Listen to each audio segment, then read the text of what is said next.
Knowledge Doc is a nutritionist and chiropractor specializing in healthy eating and alternative healthcare more broadly.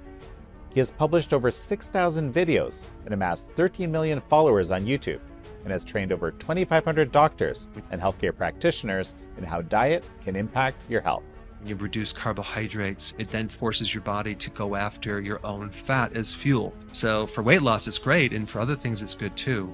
In this episode, we discuss his approach to health, from superfoods to intermittent fasting, and get his thoughts on Bobby Kennedy as HHS Secretary. I think if we are going to make some changes, we have to, first of all, make people aware of these hidden ingredients and start to get them out of your diet. This is American Thought Leaders, and I'm Yanya Kellick. Eric Berg, such a pleasure to have you on American Thought Leaders. Well, I'm really happy to be here. I've watched your show for many years, and so thank you for having me on. Well, so let's talk about disease and health in America. We spend here in America an incredible amount per capita on healthcare, but the outcomes compared to the amount that's actually being spent seem pretty low. Now, why is that?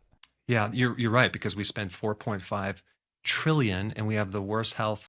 I think that I'd like to just kind of give everyone a bird's eye view of what I think the situation is, because it's really kind of simple when you step back and look at it. It's like on one side, you have big pharma. Okay, they're helping provide the solutions to our medical problems. And then on the other side, we have big food or the junk food, and they're both kind of funneling down this way. And right in the middle, you have the medical establishment, the system that we're operating off right now. And the paradigm shift, basically, if you want to get healthy, you just take this pill for your symptom. But if we look at the chronic disease, most of that comes from our diet and ultra processed food calories. It's the junk food, right? That's the majority of problems. So when you look at it, these medications are basically treating the symptom of the junk food. We don't really bring up the diet in that consultation with the doctor. When the doctor evaluates someone, they're not really diving into what they eat. When I was in practice in Alexandria, Virginia for 30 years, I would all day long, the first question I would ask is, well, what are you eating? Someone came in with a problem, whatever it is. When did it start? What did you eat just before that? I had a patient who went to several doctors, including the emergency room, and spent out of pocket $40,000 for her heart problem. She had angina. And no one asked her, like, what did you eat just before you had the symptoms? It was a series of really bad banana splits, right? And like every day for like 3 days in a row. And all I had to do is just change her diet, and all that angina went away. They couldn't find anything on the test. And define for me junk food, because I actually think that might mean different things for different people. In order to define junk food, you really have to define what food is first to compare it, because it's kind of hard to talk about junk food without knowing what food is. Food is that which is eaten to sustain energy, the growth and repair of tissue, nourishment. That's what the Latin word for food means. If we compare that to other things that we're eating, like junk food, can junk food actually sustain life? Can it repair our bodies? Can it help us grow? And the answer is no. You're taking a food that's so refined, so processed, so dead. There's nothing else in it. They take all the nutrients out of it. They put a couple synthetic vitamins in there. You have a lot of byproduct and chemicals. It's so refined, it just can sit on the shelf for a long time. Is that food? I don't think it is. Junk food is not food. It's something else. And it's composed of mainly three things. We have the refined sugars, the refined seed oils, and the refined starches, which is basically hidden sugars. And of course, that's like the main three ingredients, but then there's food coloring, and then there's flavorings that you add onto it, and you have preservatives. So if you look at the ingredients of a lot of these foods, it's the same ingredients with the different flavors, different colorings, different packaging. If over 50% of the population is consuming junk food, adults, and over 63% of teenagers are consuming these ultra processed foods, then how are we going to be able to create health? You can't. So this is really at the root of chronic disease. We're not eating things to sustain life, and this is why we have the chronic illness.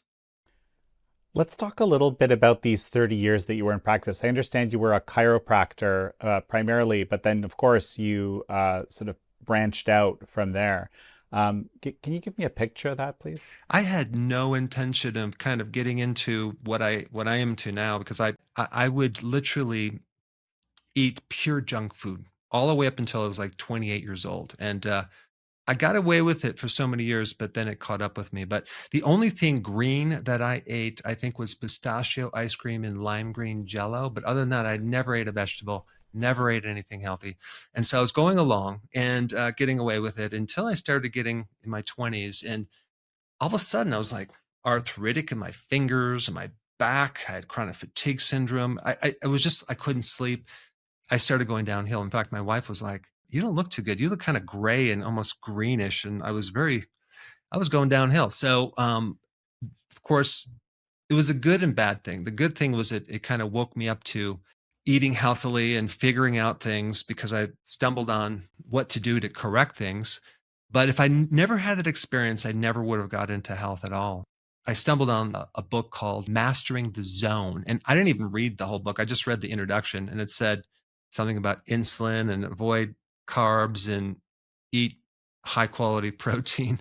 So the next morning, I had a buffalo burger instead of my cereal, which I thought was really bad for you at the time because it causes, cancer, which is totally a lie. So I ate that and it was almost like someone just literally took a helmet off my head and I could actually think clearly. I was like, oh my goodness, this is amazing. The way I was trying to solve my problems back then, instead of changing my diet, I would just be taking this supplement, doing colon cleanses and detoxes. And we'd be driving down the street and I would tell my wife, hey, there's the health house. Let's go in there. And then come back with a whole bunch of vitamins. And it wasn't working because the foundation wasn't there. So tell me about the ketogenic diet. There's some people that, even medical professionals who say it can become dangerous. Mm-hmm. Explain to me how this works.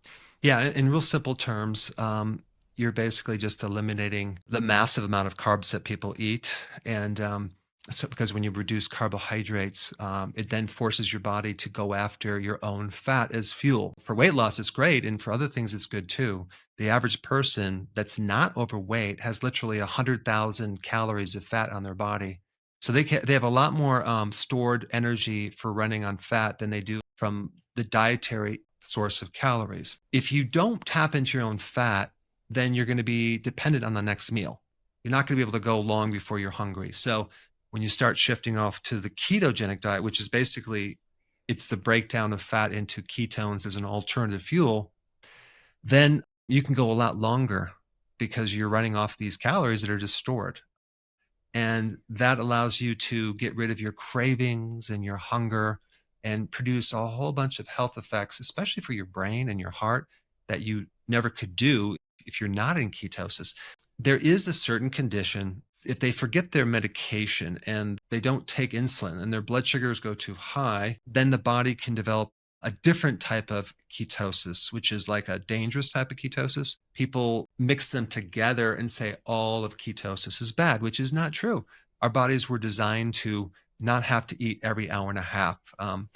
So our bodies were designed to be in ketosis. Even when we're born, we're going through ketosis. So there's going to be some vested interest against that, and they're going to put out all sorts of things about ketosis. Mainly, they'll say something like, well, yes, ketosis does work and it does help you lose weight, but we don't know what's going to happen long term. Well, just a little bit of doubt in people's mind, and then they're discouraged. Bottom line is anyone can jump on the keto diet and do it, and there's no health risk really. Like this is what you're saying here, right? The risk is not doing it, especially since most people have what's called insulin resistance. That's a condition where you've eaten carbs for so long, chronically, that your body is now having it's almost like it's a pre-diabetic situation where you can't use insulin as well. It's not working, and so then you get all sorts of problems like a fatty liver, and you're overweight in your midsection. It starts swelling, and the heart suffers. The brain suffers. Also, a dirty keto people go on. They kind of like go to McDonald's and they'll just eat the meat without the bun.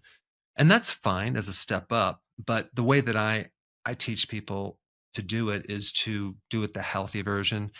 And it's okay if someone goes off the ketogenic diet. It's actually sometimes good to remind themselves of what they feel like. Like for me, it took me a long time to change my diet because I love junk food. especially Doritos and chips. And so I had to go back and back and forth to the point where I'm like, you know what? I don't want to feel bad anymore. I'm just going to keep it consistent. Rarely do I ever go off just because I like the way I feel without it. Uh, why is a McDonald's burger with no bun dirty keto? What does that even mean?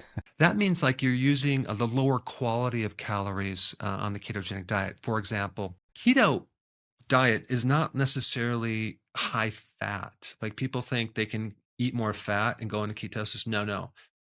The way you get into ketosis is by lowering your carbohydrate. Okay. So now, of course, you have to replace those carbohydrates with something. So that's fat. Now, when people do like seed oils and like you can go and fry something in like corn oil and it's still keto because it's low carb, but is it the healthy version? Maybe not. So there's different levels of quality of ingredients. Like you look at the Atkins bars, right? It's just filled with soy protein isolates. Like that's like pretty low quality protein. Yeah, it's keto, but is it healthy? I wouldn't think so. So, yeah, and you, to your point here about getting the healthy carbohydrates, you actually live on a farm, right? And so Yeah, you're growing these, I guess, carbohydrates and non-carbohydrates. So just tell me about that. I have the fortunate option to live on a farm. I lived in Bethesda for actually Alexandria for many years, and after a while, after 30 years, I was like, you know what? We need to kind of move into a location where there's more space. We actually live off the land. I have gardens. I have animals. We eat the meat. So that's I'm lucky in that way. I can actually have a freezer full of meat from my farm and control that. But you don't necessarily have to live on a farm to be healthy. You could get this high quality protein anywhere. But that's basically what where I live, and I have a little studio that I'm in right now. I do my videos and basically one video every single day, and we have like 5,700 videos that I've done. So yeah, that's pretty much what I'm up to lately. How is it that we got to this place where I guess we forgot what good food was? You know, I released a video today. I interviewed my father, who's 87 years old, and I started interviewing him. I'm like, what did they eat back then? And how can we compare that to now? Did they have food allergies? No. Did they have autism? No. Was there anyone that was overweight? No. Was there any diabetes? No. Like you didn't even have these problems. And so one of the conclusions that I came up with is there has been a new category of food that was invented or created or manufactured by the food industry called the snack food and snack foods. So we have the crackers, the chips, the little bars, the snack bars. I mean, back then, your parents would tell you not to ruin your appetite. If they did have a snack, it was like an apple or something out of the garden. Now we snack not on that, we snack on ultra processed food calories. So we're dealing with highly refined things that are just going to raise our insulin between the meals. So now we have 3 meals and then we add the snacks. Now we get these spikes all day long and we're creating a chronic insulin situation which is literally destroying our health at a very early age. I remember asking my father, I says, what kind of cereal did you have? Oatmeal with milk. That was it. There wasn't these cereals that they have now. How is it that this actually happened, right? Because it's not just the reality of the junk food, but it's the actual guidance Yeah. to some extent too, right? You remember when tobacco was considered healthy and people smoked, and so that went over a period of time. And then there was a shift where smoking was bad. Cigarette manufacturing companies shifted gears and they bought up some of the junk food industry. And then they started producing more food that was very profitable. If you take, for example, one ingredient, corn. The type of corn they use in junk food is not sweet corn. They use what's called dent corn or field corn. It's inedible. You can't even eat it. But that's the corn that's in the chips. It's in most of the products. Because of the subsidies, they basically can buy a cubic ton of this corn for $198. Okay. Now think about how many boxes of cornflakes you could make for under $200. So you have a super cheap um, food that gives you a lot of pleasure at the expense of no nutrition, very little protein. So it's going to keep you eating it. My problem was the Doritos. Like I could just start and I would down the whole bag. I mean, the large bag in one sitting without even thinking twice. So we created this industry and it created addictions. 40, 50 years later, here we are, with the problem. And unfortunately, you as a taxpayer pays for most of the raw material in this junk food unknowingly through the subsidies. And that's something that has to be cleaned up by this new administration. Let's talk about this new administration, but before we go there, just to finish off the first question, somehow a high carbohydrate diet became kind of what we were supposed to do. Yeah. And so is that just pure lobbying, or how did that happen? It's pure profit because you have to make profit on things that have no shelf life. I mean, let's just take beef, for example. The margins on beef is like 3%. So why would you want to get into the beef business, right? If you look at junk food, if you take a look at just profit, they make about $260 billion a year just on the starches. And an average person consumes about 250 to 300 pounds of starch every single year. Whereas the sugars, it's like they might make, it's like 10 billion. It doesn't even compare. Yet people consume about 150 pounds of sugar a year. But starches are like, that's something that people don't talk about. So I think if we are going to make some changes, we have to, first of all, make people aware of these hidden ingredients and start to get them out of your diet. The other thing I noticed is that if there's these hidden basically farm subsidies, right, Yep. in the system, if you're going to start taking apart the system, you're actually going to impact America's farmers. Those Mhm. farmers, I think, played a big role in getting this administration elected. I think what we should do is reward the small farmer because they're being put out of business and support them and maybe get subsidize the farmers that are doing it right with healthier foods rather than the large industrial farms that are just literally, producing the lowest quality food you could imagine.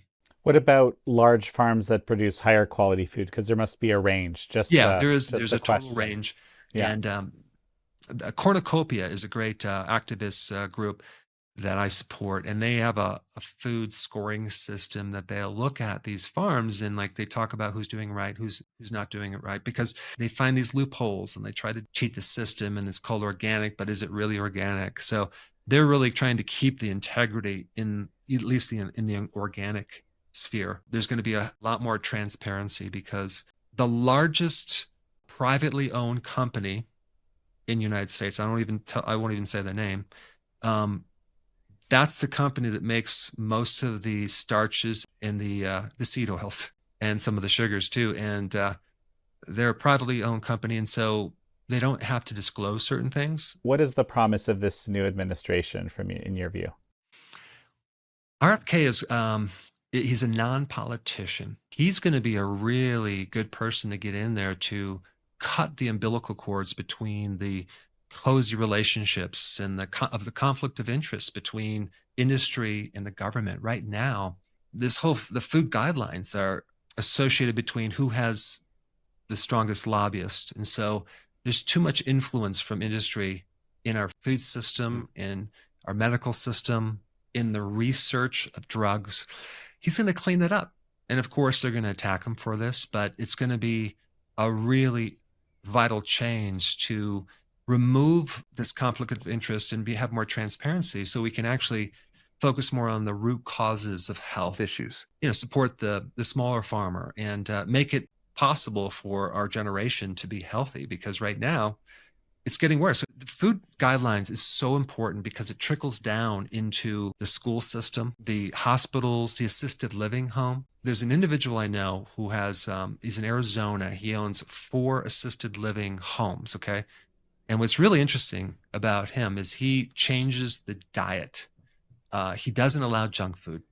And these people are coming in from places like hospice, and his rate of reducing medications through the help of their online doctor or their doctor that's on site is like 47%. So you go in there with certain medications and then you're coming out with almost half those medications. So he told me this, and this is really fascinating, that the software that he uses to coordinate between the medical doctor and the medications is owned by a CEO.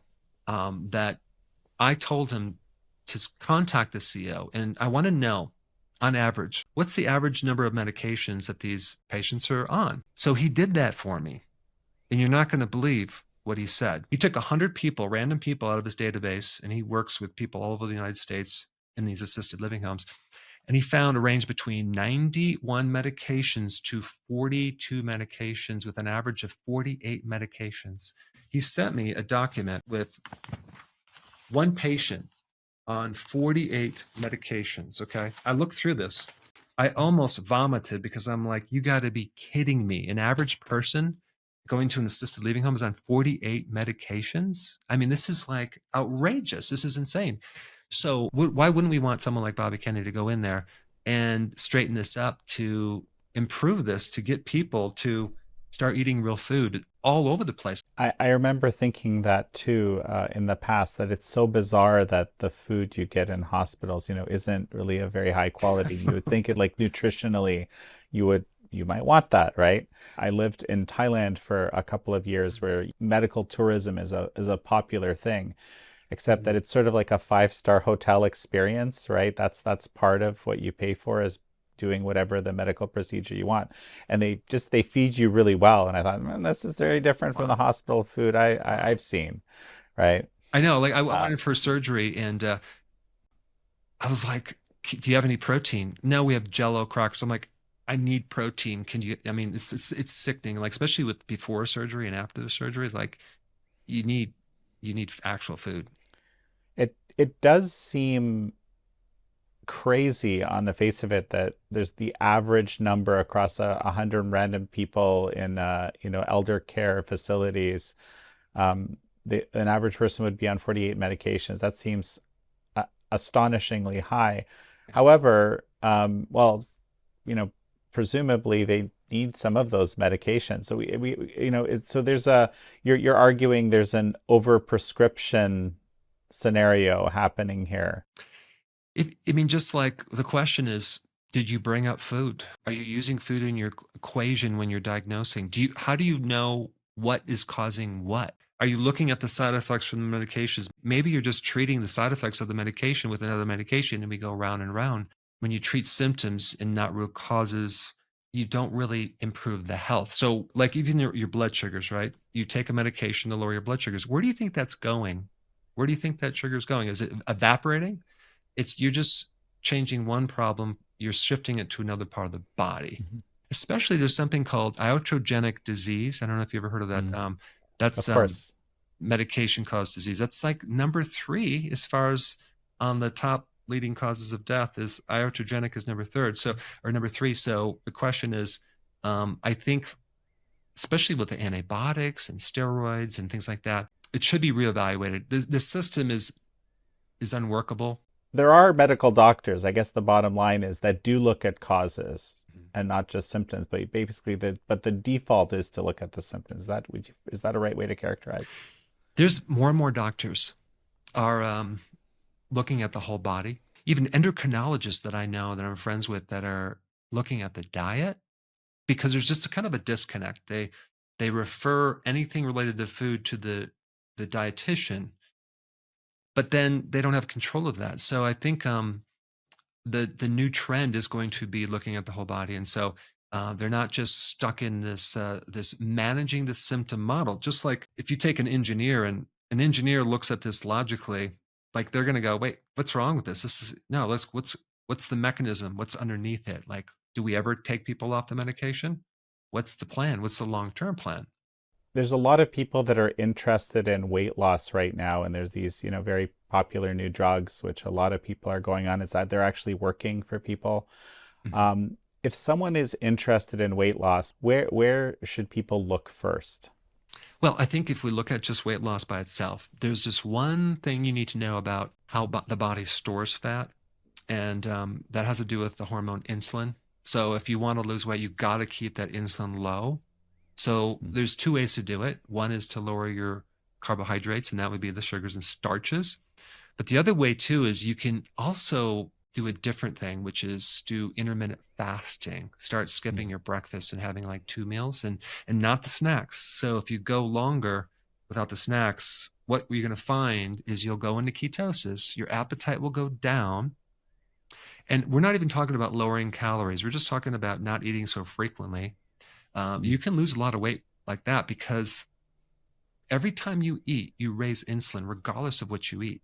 So it's very important to know that. And the other thing I think that people don't know about is that all it takes is a little bit of carbohydrate to bump you out of ketosis for a longer period of time, like sometimes up to 48 hours.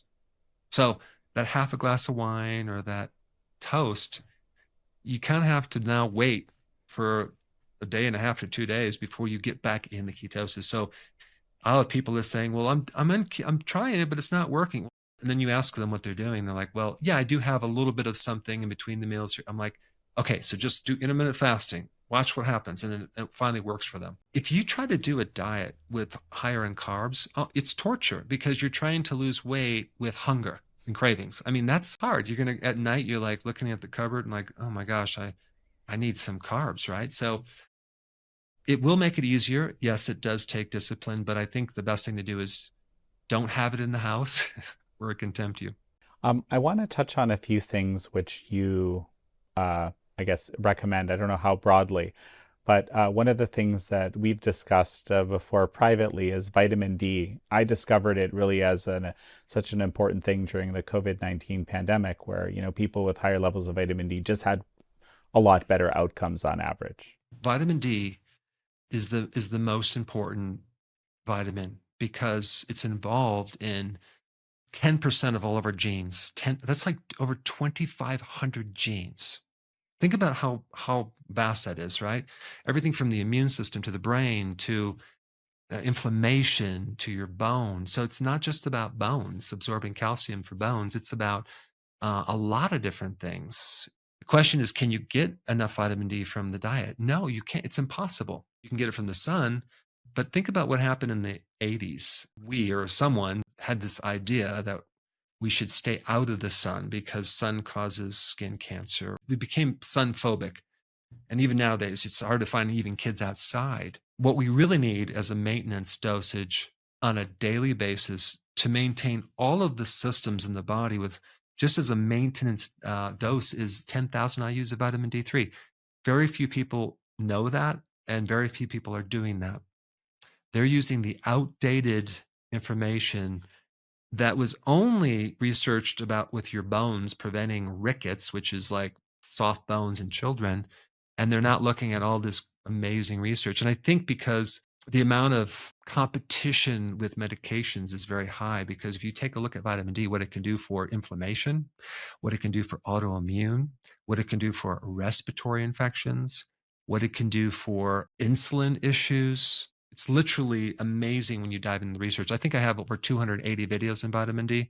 So I am like very interested in this topic because it's the lowest hanging fruit if you want to get someone healthy, really. It's like if you just give them vitamin D for so many issues, they can actually improve. It's inexpensive. You could use the sun if it's summer, but if not, it's not that expensive as a modality, a treatment. What about turmeric? Okay, so turmeric has this active ingredient called curcumin. Out of all of the herbal remedies, that one is the most researched. It has the most broad spectrum effects of anything. That is probably on the scale of importance. That's like a really top herb that can literally do so many things.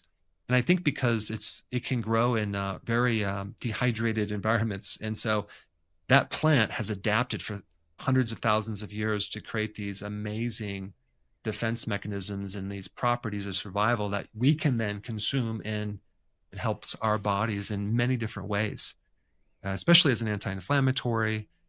I would highly recommend including that in your diet on a regular basis. You can do it through curries or teas. Curiously, in Polish, the word for turmeric is kurkuma. So I'm a native speaker. That's what I keep thinking.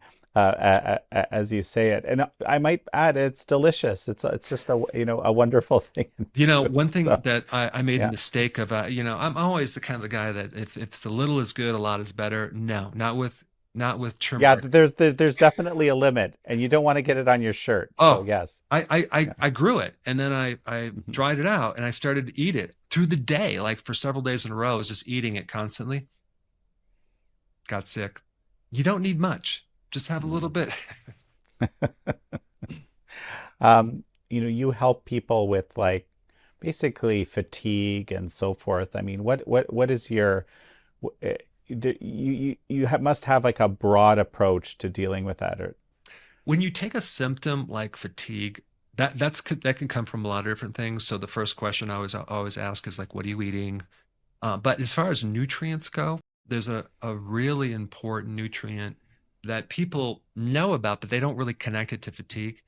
But if you go into the cells, the energy factory of the cell, the mitochondria, which is a very important part of the cell, in order to make energy, the last little part of that requires magnesium. And it's a little motor that spins, it's an enzyme that spins like 400 times a second. It's like the most amazing little motor, and it's in your body, and it's working to make what's called ATP, and it requires magnesium. So, yes, magnesium people take for leg cramps and to sleep and for stress, but energy, you should take a magnesium for energy because if you take vitamin D, that's the most important. The second one is magnesium. Magnesium is almost impossible to test because most of the magnesium is inside the tissues. It's not in the blood. I mean, only 1% of it's in the blood. mm, So you have to have a special test, and no one gets that. It's something that's also very commonly deficient. And the one that I would recommend is something like a magnesium glycinate, because that's the one that won't cause diarrhea, and it gets absorbed 80%. And you take it right before bed, and great for muscle stuff, sleeping. apparently it's good for sleeping, but then it's also good for energy. Uh, Yeah, right. Well, you know what? It takes energy to sleep, which is interesting. Some people are mhm. too tired to actually rest. So they're laying down, they're restless, and they just can't get into a relaxed state. What about the superfoods? What is the top superfood in your mind? I think this is going to surprise you because when people think superfoods, they drink the green drinks, right? But there's a much higher level of superfood that has virtually every nutrient, very bioavailable, and it's actually red meat. Red meat. People are going to say, "Oh my gosh, I thought that was like it's just like processed meat." No, I'm talking about grass-fed red meat, whether it's beef or it's lamb. I mean, it has so many nutrients, iron and B12, and plus the protein is the highest quality. It's even better than eggs because it has better omega-3 ratios. And so it's really a good healing food. People have gone on to the plant proteins, and they're not going to feel as good. So it's high quality protein. Most of our body is protein, and that would be something that a person would notice immediately a difference. Eric, final thought as we finish? I think my final thought on this would be instead of this huge focus on treating disease and focusing on getting rid of disease, let's start to focus on creating our health. It's a different question, it's a different model. Instead of waiting till you get a disease and treating it, let's prevent that by looking at common, simple things that you can do to lifestyle changes that involve, at the real essence of it, eating real food. That's the most important thing you can do. Well, Eric Berg, it's such a pleasure to have had you on. Thank you so much. I really appreciate it.